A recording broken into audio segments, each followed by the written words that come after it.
වැවෙන්නේ දෙවියන් වහන්සේගේ බලවත් අභිමුඛය. මේ වෙනකොට යේසුස් වහන්සේ කුරුසපත් වුණාම දේව මාලිගාවේ තිබුණු තිරය දෙකට වුණා. දේව මාලිගාවේ තිබුණු තිරය දෙකට වුණා. ඒක හරි විශාල තිරයක්. ඝන කමින් වැඩි තිරයක්. තවදුරටත් ඒ සීමාව නැහැ. මොකද නැත්නම් සීමාව නැහැ. යේසුස් වහන්සේගේ කුරුසපත් වීමෙන් උත්තම පූජකයන් විතරක් යන්න පුළුවන්කම තිබුණු අතිශුද්ධ ස්ථාන. දැන් අපි තුල කියන්නේ. කවුරු තුලද? යේසුස් වහන්සේ පිළිඅරගෙන උන්වහන්සේ ස්වාමීන් වහන්සේ කියලා විශ්වාස කරන උන්වහන්සේ තමයි ගැලවුම් කාර්යය හැටියට පිළිගත්ත. ඒ අපි හැමෝගෙම ජීවිතවල ඒ බලවත් අභිමුඛය තියෙනවා. බලවත් අභිමුඛය. ඒක කොයිතරම් දුරට ඔබගේ ජීවිතේ තියෙනවද දන්නේ නැහැ. හැබැයි ඒක තියෙනවා. මොකද දෙවියන් වහන්සේ අභිමුඛය. සුදානකරන වහන්සේ අපි තුල වාසය කරන නිසා. හලෙලූයා. ඉතින් ඒ නිසා දැන් පිටතමල්ලේ ඉන්න අය නැහැ.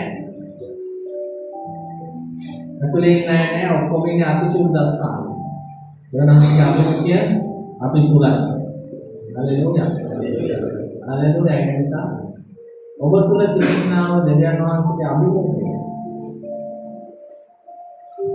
කොයිතරම් දුරට ඔබට ආශිර්වාදයක් කියන එක තීරණය වෙන්නේ ඒ දෙවියන් වහන්සේත් එක්ක ගමන් කරන විදියට තමයි. අපි ගීතාවලියේ පොතේ 56 වෙනි පරිච්ඡේදය. මේ දාවිද් රජතුමා සතුරු අතර අවු වෙලා ඉන්නකොට දාවිද් රජතුමාව ගැට ගහලා ළඟට දාලා අරගෙන යනකොට කාලයක් අපි කාගයන් සතුරන්ගේ අතේ තමයි අපිට හොඳට අපි ගියේ අපි අකමැති තැන් වලට ගියා. දාවිද් රජතුමා හොඳ සකන්කාමියෙක්. හැබැයි ඔහු සතුරන් අතරපත් වුණාට පස්සේ 9 වෙනි පදයේ කියනවා මා යාඥා කරන දවසේ මාගේ සතුරු ආපසු හැරී යන්නෝය. දාවිද් රජතුමා කියනවා මම යාඥා කරන දවසේදී මගේ සතුරු ආපහු හැරිලා යනවා. දැන් කවුද අපිට ඉන්න හතුරු? ආර්ථිකයට වෙනම, ප්‍රශ්න වලට වෙනම, රෝගයට වෙනම නේද? දුර්වලකම් වලට වෙනම අපිට ඉන්න හතුරු. අපිට ඉන්න හතුරු. දැන් සේවයට පීඩා කරන එක පෞද්ගලිකව අපිට කරන පීඩාවක් නෙමෙයි. අපිට කරන එක වෙනයි. සභාවකට කරන එක වෙනයි. සභාව යේසුස් වහන්සේ. සභාවට කවුරුහරි පීඩා කරනවා නම් හලෙලුයා කියලා පැත්තකට වෙලා පොඩ්ඩක් බලන් ඉන්න ඕනේ. මොකද බලන් ඉන්න ඕනේ? එයාට මොකද වෙන්නේ කියන්නේ. හැබැයි අපිට හතුරු ඉන්නවා පෞද්ගලිකව. මේ පේන අය නෙමෙයි. මේ පේන අය නෙමෙයි. පේන අය පිටිපස්සේ ක්‍රියා කරන අය. ආත්මික තලයේ ආර්ථිකය අමාරු වෙනවා. සෞඛ්‍ය දුර්වල වෙනවා. ලෙඩ වෙනවා. කනස්සලු වෙනවා. කනස්සලු වීම, පසුබට වීම ඔබ දන්නවද? සාතන් ගෙනෙන ලොකුම උගුල තමයි මොකද්ද? පසුබට. මිනිහෙක් පසුබට වුණා කියලා පේනවද? දැන් දාවිත් රජතුමා කොයිතරම් ධෛර්යවත්ද කියනවනම් මම යාඥා කරන දවසේදී මගේ අතුරු කුඹ ඔක්කොම ආවෝ හැදලා යනවා. පසුබට වෙච්ච මිනිහෙකුට ඒක කියන්න පුළුවන්ද? පසුබට වෙච්ච මිනිහෙකුට ඒක කියන්න බෑ.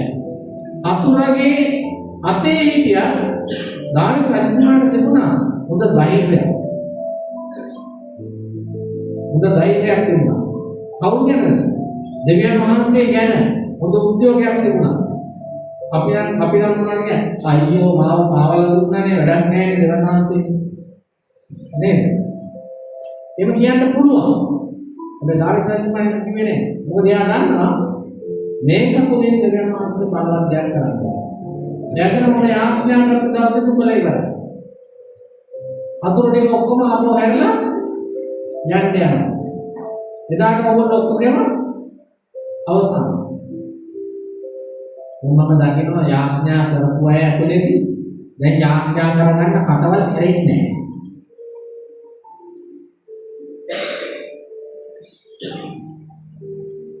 ඔබගේ ජීවිතේ යාඥාව නැත්තම් දැන් ඔබට දෙයියන්ගේ පින් ආරක්ෂාව ලැබෙන්න ඕනේ.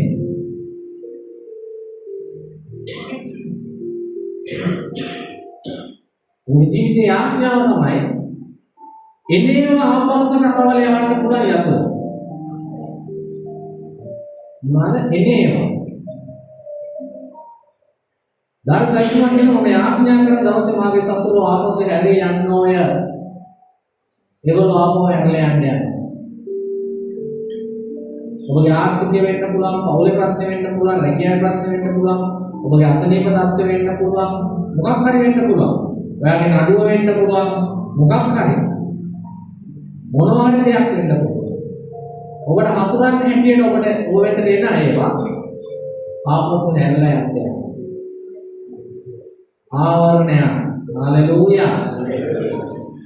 මොකද්ද? ආවරණය. මේ ආවරණය අපි මෙතන උදේ හවස කරගෙන යනවා.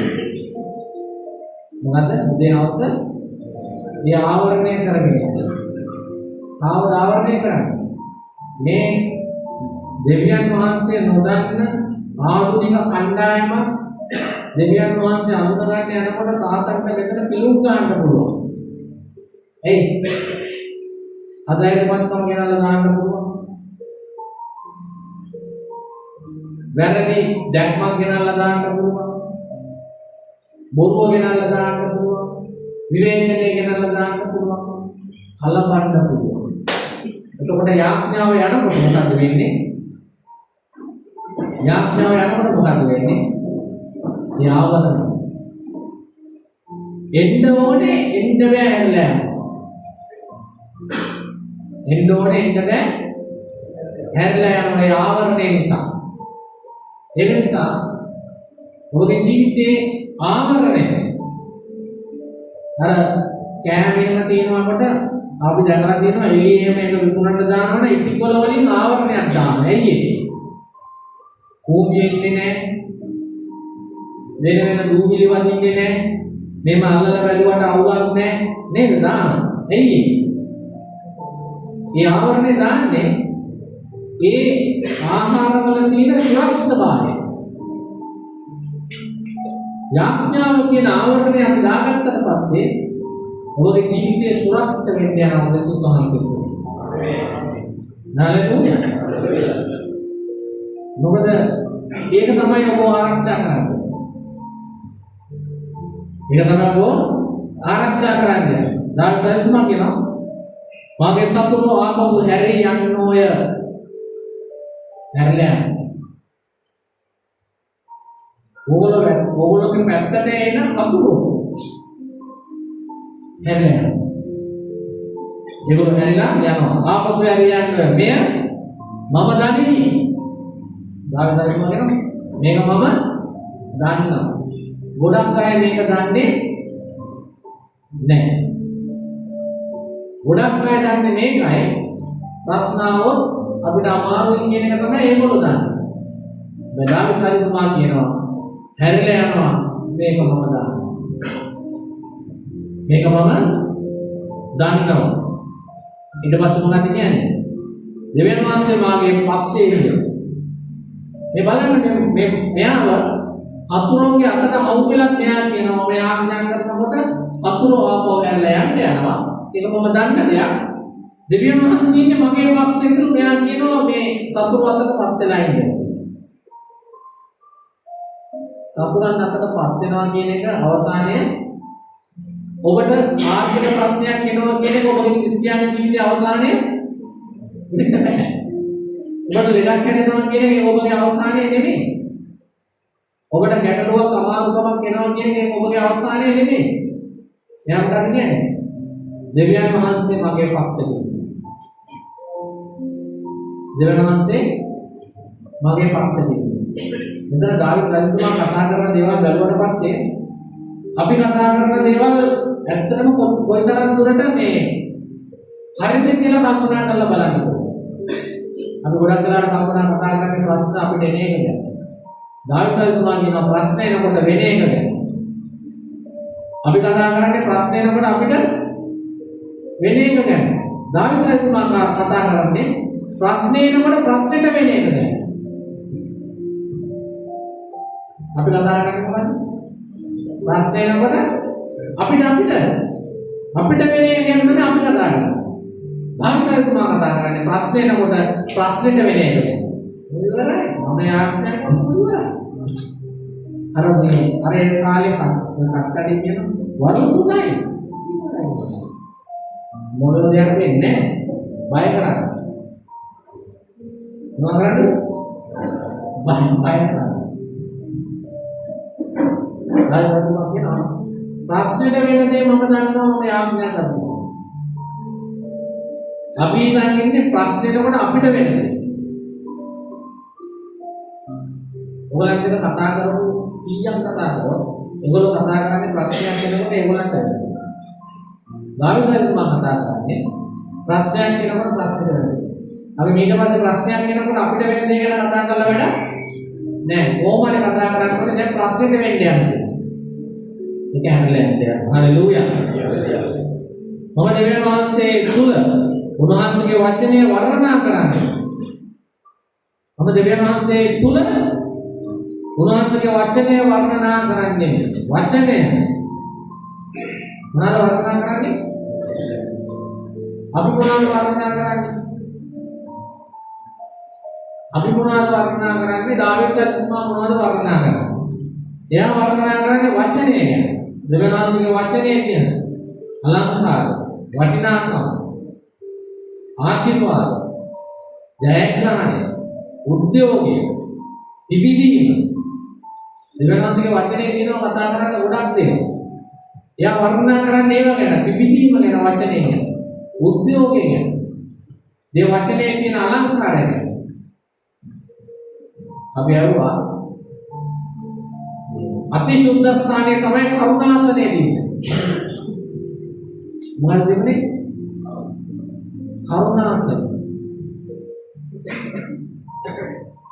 එතනට හැමෝටම යන්න දැන් අවුරුද්දකට පාරක් උත්තම පූජකයා යනවා දිනේ රණුවක් ගැට ගන්න. කොතනටද? අතිශුද්ධ ස්ථානයේ තියෙන කරුණාසනේ ළඟට. අද යේසුස් වහන්සේ අපිට හalleluya. උන්වහන්සේගේ වචනය වර්ණනා කරන්නේ. අපි වර්ණනා කරොත් hear style එක, රවුල් කට් එක, බයික් එක, කාර් එක, ගෙදර අපි මොනවද වර්ණනා කරන්නේ. හැබැයි දාවිත් රජතුමා කියනවා මම දෙවියන් වහන්සේගේ වචනය වර්ණනා කරන්නේ. හalleluya. අපි වර්ණනා කරන දේවල් හරි වැදගත්. ඒ නන්නද? අපි ඒවට වටිනාකම් මොනවද දෙන්නේ? ඔයා මොකටද හරි දැකලා හරි නියමයි මේක කන්න පුළුවන් කියලා වර්ණනා කරනවා. ඇත්තටම නිරාද කරන එකයි. අපි වර්ණනා කරන දේවල් ගැන අපි පරිස්සම් වෙන්න. අපි දෙවියන් වහන්සේගේ වචනේ තියෙන දේවල් කවදාකහරි දවසක වර්ණනා කරලා තියෙනවා. මේක මට ආශිර්වාදයක්, මේක මට උද්‍යෝගයක්, මේක මාව ජොලිත කරනවා, මාව ධෛර්යමත් කරනවා, මට මඟ පෙන්නනවා. බුදුරජාණන්සේගේ වචනය ගැන තරම් වර්ණනා කරන්න දේවල් නැහැ. දාවිද රජතුමා කියනවා මම බුදුරජාණන්සේගේ වචනය ගැන වර්ණනා කරනවා. හලෙලූයා. ස්වාමීන් වහන්සේ තුළ උන්වහන්සේගේ වචනය වර්ණනා කරන්නේ මේ දෙවියන් වහන්සේ කෙරෙහි විශ්වාසය තබා සිටින. බය නොවන්නේ මිනිස්යා මට කුමක් කරයිද? දෙවියන් වහන්සේ ඔබට වූ බාරම අපිට තිබේ. මම ඔබට ස්තුති පූජා පුදන්නේ. මක්නිසාද ඔබ මාගේ ප්‍රාණය මරණයෙන් නිදුසේක. මා ජීවිත පිළිබඳ එළියේ දෙවියන් වහන්සේ ඉදිරියට ඇසිත පිණිස ඔබ මාගේ පාද පැකිලීමෙන් නොවැළකූසේක. පැකිලෙන්නේ නැති වෙන එකට තත්ත්වෙ උන්වහන්සේ කියනවා. ඒක දෙවියන් වහන්සේගේ අතේ තියෙනවා. හලෙලූයා. දාවිද රජතුමා වාතාවරණය කොයිතරම් අමාරු වුණාද? එයා දෙවියන් වහන්සේ ගැන වර්ණනා කරන්න ඕනේ කියන තැන හිටියා. අපි වාතාවරණ අමාරු වෙනකොට වර්ණනා කරන ප්‍රශ්න ගැන අපි ප්‍රශ්න ගැන කොයිතරම් වර්ණනා කරනවද කිව්වොත් ඒ ප්‍රශ්නෙම තමයි අපි මාතෘකාව කරගන්නේ අපේ ජීවිතේ. ඒ නිසා ප්‍රශ්න මාතෘකාවක් කරගන්නේ නැතුව ඔබ මාතෘකාව දෙවියන් වහන්සේ ඔබගේ ජීවිතයේ වහන්සේ අලංකාරව සකසනවා. මේ තේරුන්නේ ඔබගේ ජීවිතයේ වහන්සේගේ අලංකාරත්වයෙන් සකසනවා. හලෙලූයා. ඒ නිසා අපිට වර්ණනා කරන්න පුළුවන් දෙවියන් වහන්සේගේ වචනය දෙවියන් වහන්සේගේ ගුණය ගැන කරුණාව ගැන උන්වහන්සේගේ නොවෙනස් වෙන ස්වභාවය ගැන උන්වහන්සේගේ සර්ව බලධාරීත්වය ගැන උන්වහන්සේගේ ඒ ජීවමානකම ගැන උන්වහන්සේගේ ප්‍රකාශ වීම ගැන අපිට වර්ණනා කරන ගොඩක් දේවල් උන්වහන්සේගේ මහිමය. හලෙලූයා. අපි උන්වහන්සේගේ අනුමැතිය නැතිද? අපි නමස්කාර කරන්නේ අපි වන්දනා කරන්නේ. මොනවා කරන්නේ යන්නේ? අපි වන්දනා කරන්නේ. අපේ වන්දනාව ලෝකයාගේ වන්දනාව වගේ වෙන්න යන්නේ නැහැ. හරි? ගැලවීම ලබලා තිබුණා හොඳට. ඔගේ වර්ණනාව දෙවියන් වහන්සේගේ වචනය. දෙවියන් වහන්සේගේ වචනය ඔබ වර්ණනා කරනවා. දෙවියන් වහන්සේගේ වචනය ගැන කතා කරේ, අගය කරේ, විශ්වාස කරේ. ඔබ උද්‍යෝගමත් කරේ, ඔබ දෙවියන් වහන්සේගේ වචනය ගැන කල්පනා කරේ. ඔබගේ ප්‍රශ්නේ මොකක් වුණා? ඔබ උද්‍යෝගමත් වෙන්න යන දෙවියන් වහන්සේගේ වචනය ගැන වර්ණනා කරනකොට කල්පනා කරනවා. ගොඩක් අය අදාළමත් වෙන්නේ